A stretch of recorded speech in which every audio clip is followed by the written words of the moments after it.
Hey everyone, my name's Emily, and honestly, I'm a little nervous sharing this. I've spent most of my life trying to figure out what to believe about God. My parents always believed in him, but we weren't exactly what you'd call a religious family. We went to church on holidays, but that was about it. As I grew older, I felt restless, and the question about who Jesus really was kept haunting me. Was he really the Son of God, or was he just an amazing guy who taught good things? I honestly didn't know, and the uncertainty was eating me alive. I spent years jumping from Buddhism to Hinduism, and even explored some New Age spirituality, always hoping I'd find something that would just click. Every place I went, though, seemed to leave me more confused. I'd go to church sometimes, and try to connect with what people said about Jesus. I listened carefully, wanting desperately to feel something real, but it never happened. Either the preacher would say he was the savior of humanity, which seemed far-fetched to me at the time, or they'd describe him as just a wise teacher, which didn't satisfy me either. It felt incomplete, like a puzzle with a missing piece. Eventually, a friend convinced me to go to this spiritual retreat for a weekend. It was in a beautiful forest, all meditation, prayer workshops, and talking about divine energy.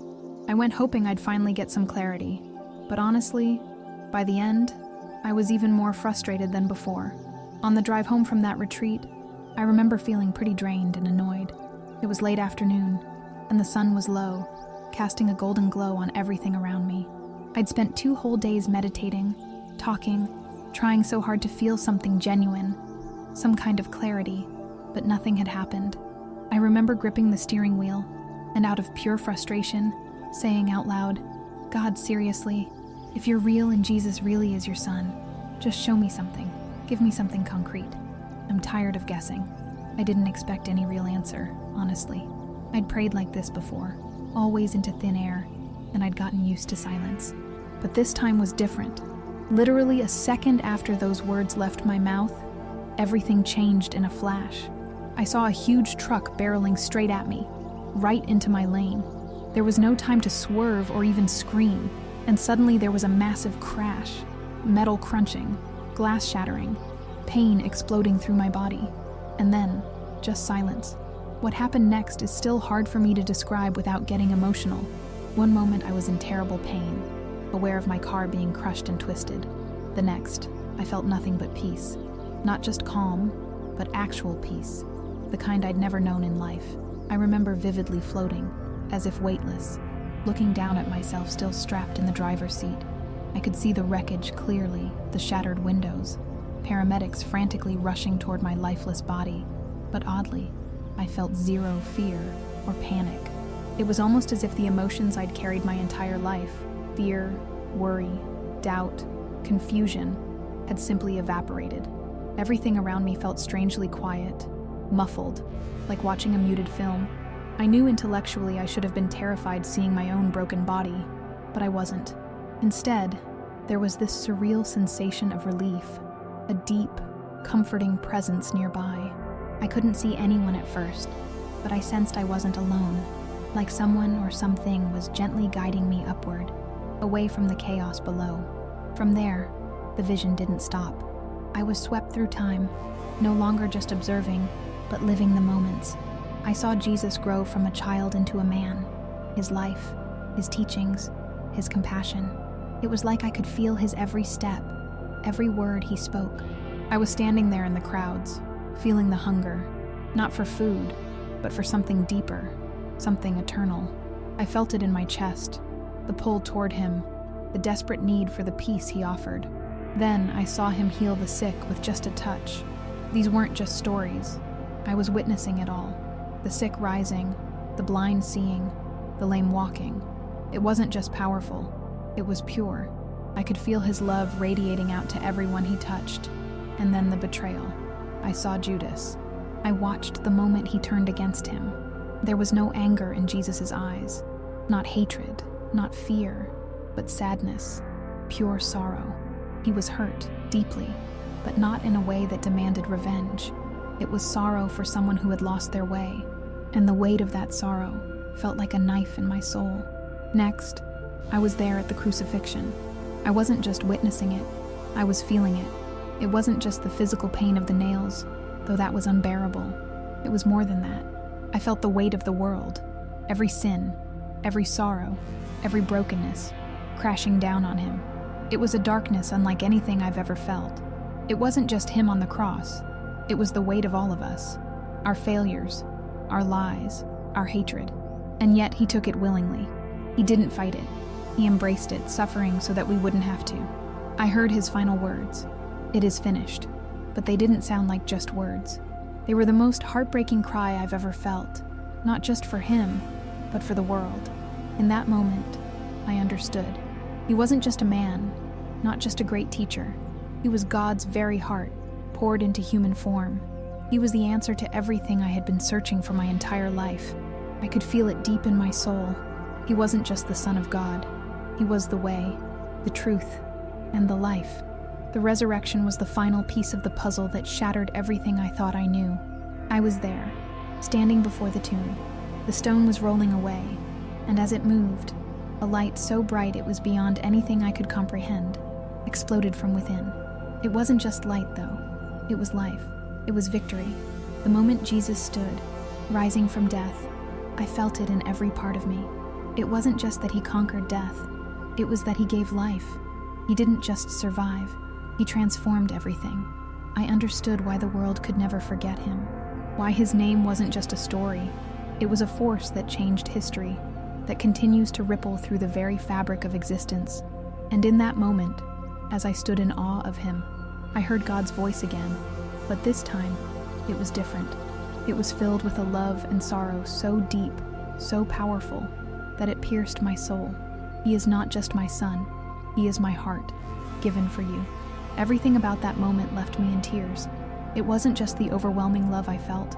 It was the understanding, the clarity. Jesus wasn't just a good teacher. He wasn't just a prophet. He was everything. God had given us his heart, his very essence, wrapped in human form. And I had spent my whole life trying to understand this, debating, searching, when the answer was right in front of me the entire time. I wanted to stay there forever, in that place of absolute peace and love. But deep inside, I knew it wasn't the end of my journey. I had learned something so important, something that was bigger than my life, and I couldn't keep it to myself. I had to share it.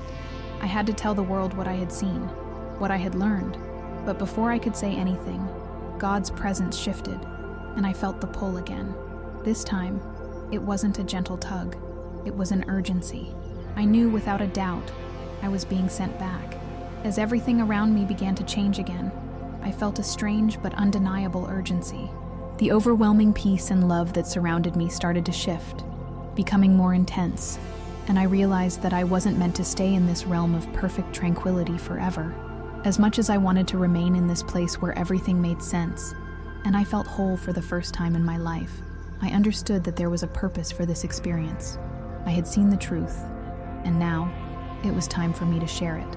Before I could fully gather my thoughts, a force, gentle yet unyielding, began to pull me away from this sacred space. I resisted it for a moment, unwilling to leave the presence of God, but it became clear to me that this was not just a peaceful departure. It was something urgent, a call to return, to go back and tell others about what I had experienced, what I had learned. God had given me this understanding, this revelation, and now I had a mission. His voice echoed through my entire being. Tell them what you have seen. Tell them that time is short. I fought the feeling. I wanted to stay. Who wouldn't want to remain in a place of eternal peace, bathed in love and truth? But there was an undeniable urgency that gripped my soul, and I realized that I had been shown this vision not just for myself, but for everyone else. As I was pulled away, I saw one last glimpse of the light, the warmth, the overwhelming love that I had felt in that moment. It was like I was being gently nudged back into a world I didn't belong to anymore. I wanted to scream, to beg to stay, but the more I tried to hold on to that perfect moment, the more distant it became. It felt like being torn away from something I didn't fully understand, but knew I could never experience again. I felt this deep sadness, a part of me that wasn't ready to leave, but in the same breath, I knew that what I had seen, what I had understood, was not meant to be kept hidden. There was a message that needed to be delivered, and my life had changed forever in a way I could never undo. I had witnessed the truth, the reality of Jesus, and now it was my responsibility to share it. The transition back to the physical world was jarring. Suddenly, I was no longer surrounded by light and love. I was pulled into an oppressive darkness. My body felt heavy, and the overwhelming sensation of peace that had filled me was replaced by a deep sense of loss. I woke up in a hospital bed, surrounded by frantic doctors and nurses. I could hear their voices, but I wasn't really listening to them. All I could focus on was the truth that had been revealed to me. The world felt so different now, and I couldn't shake the feeling that I was meant to do something important with what I had experienced. I could see the confusion on the doctors' faces as they checked my vitals. I had no pulse for 15 minutes, but somehow I was fine. They asked me how I felt, but all I could think about was one thing. I had to tell someone. I needed to share what had happened to me. What I had seen was not just for me to keep hidden. It was something the world needed to know. As soon as I was able to speak, I started sharing my story with my family. Some of them looked at me with wide eyes, their faces full of shock and awe. I remember one of my cousins just staring at me, tears in her eyes, while my uncle muttered something about it being a hallucination. Others, however, didn't believe me at all. They brushed it off as just my brain shutting down, something caused by the trauma of the accident. I knew in my heart that wasn't the case, though. What I had experienced was real, more real than anything I had ever known in my life. I wasn't going to let anyone convince me otherwise. I spent hours, days even, telling anyone who would listen about what I had seen. I went to churches, shared my testimony on online platforms, and talked to friends and strangers alike. Some listened and believed, some were skeptical, and others outright rejected it, but none of that mattered to me. The truth had been revealed to me, and I knew I had a responsibility to spread it. It was bigger than me. It wasn't about me. It was about everyone else. The transition back to my body was a shock, like waking up from the deepest sleep and realizing that everything around me was suddenly too real, too heavy.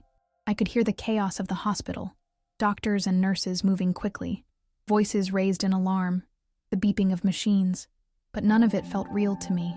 I was still so connected to that place I had just left, to the overwhelming presence of God and the truth I had learned.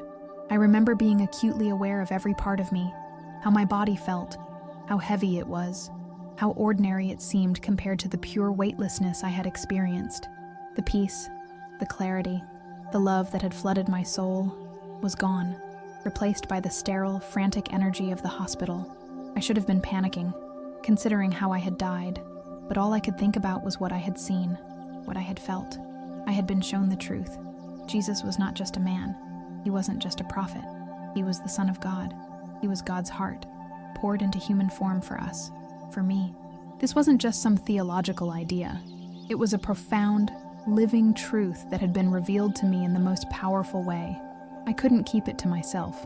I spent the next several hours, even days, talking to anyone who would listen. I told my family, and their reactions were a mix of disbelief, shock, and a few tears. My cousin couldn't stop crying, her hands shaking as I spoke, but then my uncle dismissed it, calling it some kind of hallucination. It hurt, but I knew I couldn't let their doubts affect me. The doctors were skeptical too. I overheard one of them muttering about how I should have had brain damage from the trauma, that I shouldn't have been able to speak clearly, let alone remember everything so vividly. But I knew deep in my bones that what I had experienced was real, and no one could take that from me.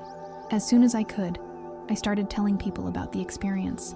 I went to churches, shared my story online, reached out to anyone who might listen. Some of them listened intently. Some were moved to tears, while others brushed it off as nonsense. And there were those who mocked me. It didn't matter. I had seen the truth. I had felt God's presence, and I knew that Jesus was the answer to everything we search for in this life. No matter how many times I was told it was a figment of my imagination, I couldn't deny what I knew to be true. I felt this deep responsibility to share the message, to make sure others knew the reality of what I had learned. As the days passed, I realized just how much the world around me had changed. The people I knew, the ones who'd heard my testimony, were looking at me differently. Some seemed to be genuinely moved by what I shared, while others tried to rationalize it away, dismissing it as a trauma-induced fantasy. But deep inside, I knew that the truth was too big, too profound for anyone to ignore.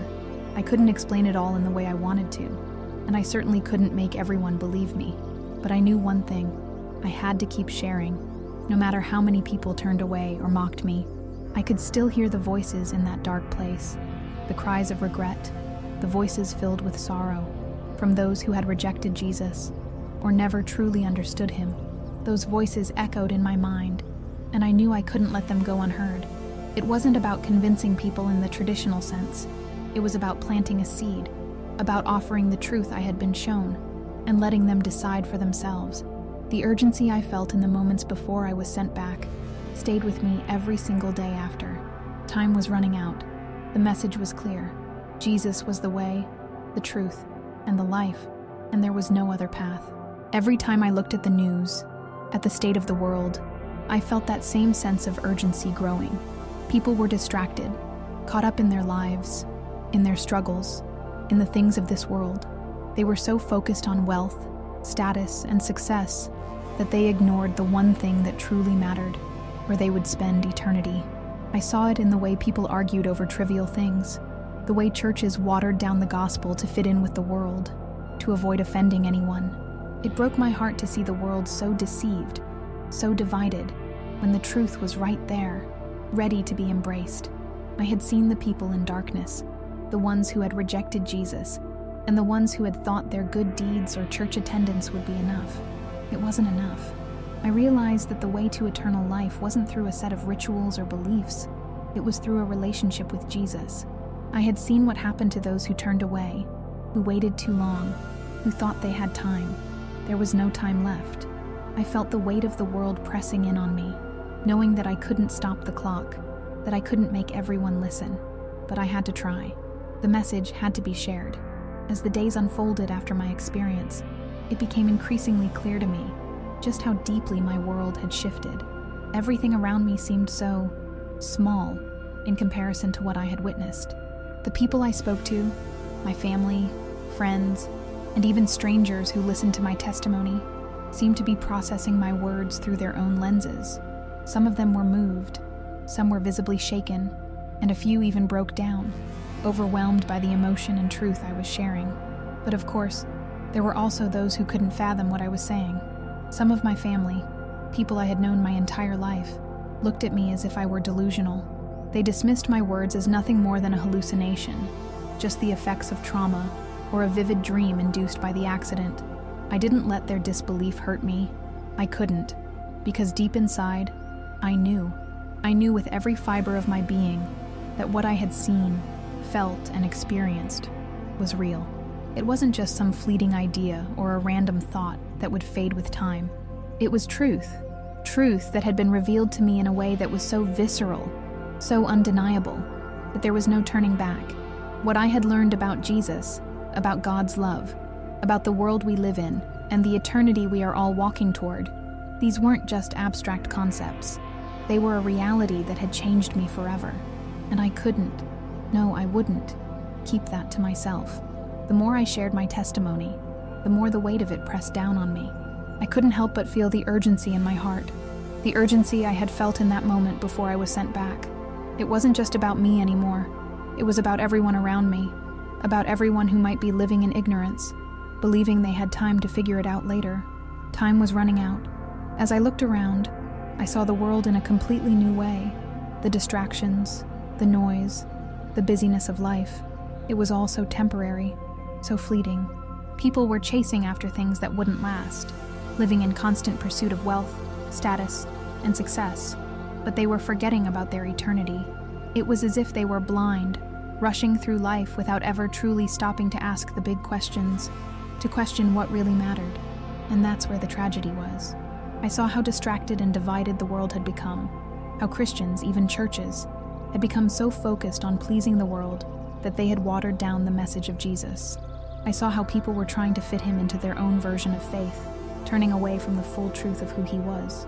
The gospel had been softened, diluted, and, worst of all, ignored. It was as if the world had become numb to the reality of eternity, too wrapped up in the here and now to even consider what was at stake. And yet, I had seen the other side, the voices of those who had ignored the truth, the cries of those who had rejected the call to salvation.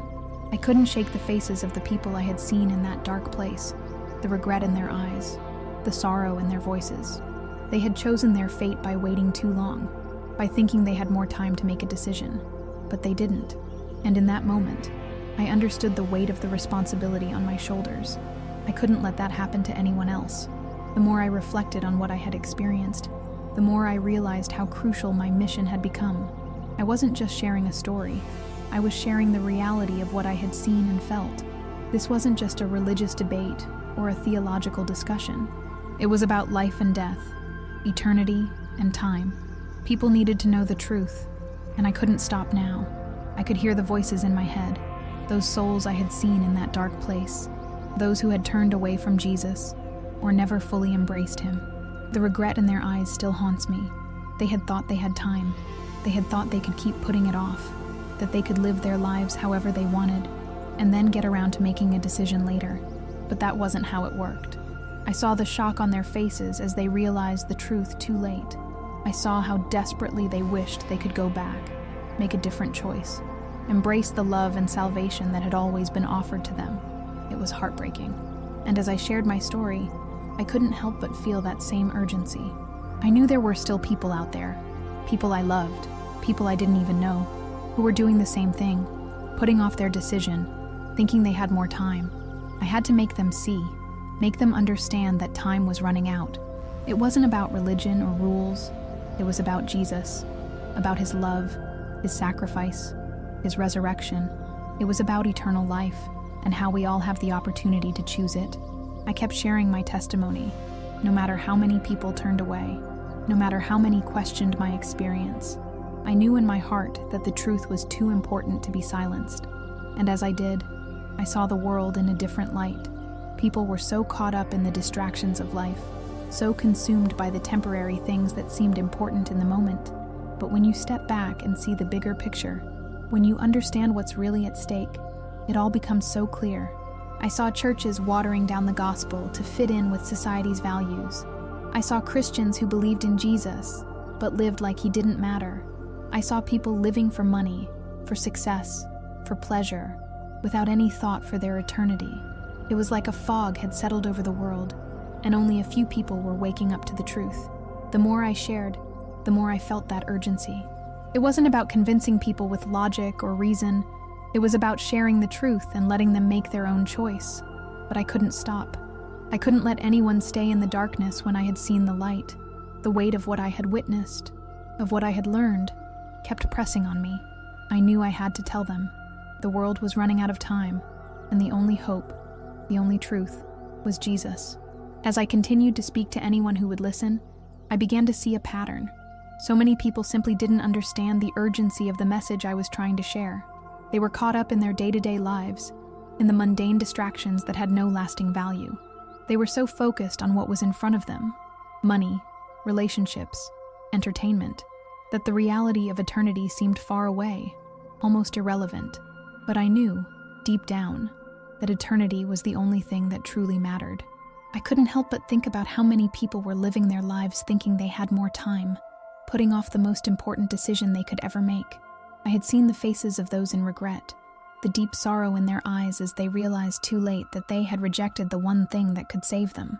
I could feel their pain, their hopelessness, as they realized there was no more time left. And it wasn't just the people who had outright rejected Jesus. It was also the ones who thought they could simply go through the motions, the ones who thought that attending church, saying a few prayers, and being good was enough. But it wasn't enough. I saw their lives flashing before them, and I realized that so many had lived in self-deception, thinking that their surface-level faith would save them, but it wouldn't. I began to understand more clearly than ever before that it wasn't just about saying his name or doing good deeds. It was about knowing him. It was about surrendering to him, about following him, loving him with all your heart, mind, and soul. I had seen the difference between those who truly knew Jesus and those who didn't. I had witnessed the agony of those who thought they had time to get things right, only to find that it was too late. It was all so clear now. The world was full of people who claimed to be Christian, who said they believed, but their hearts were far from him. I saw the churches filled with people who didn't truly understand what it meant to follow Christ, to live for him. They were caught up in the rituals, the social aspects, the appearances, but they hadn't given their hearts to him. It wasn't enough to just know about him. It wasn't enough to just go through the motions. You had to know him personally, intimately, and you had to give your life to him. I could feel the weight of that truth pressing on me, and it wasn't just for me to hold on to. It was a message I had to share with the world, because too many people were asleep. Too many people were deceived. Time was running out, and if they didn't wake up, they might never have another chance. As I kept moving forward, sharing my testimony, I couldn't shake the urgency that continued to rise within me. Every day, I woke up with this unshakable knowledge that I had been given a mission, a responsibility that was far bigger than me. The message wasn't about me being some kind of messenger. It was about Jesus. It was about what he did for all of us. His sacrifice, his resurrection, his invitation to eternal life. Every time I saw someone turn away from what I was saying, I felt the weight of their decision, and it hurt.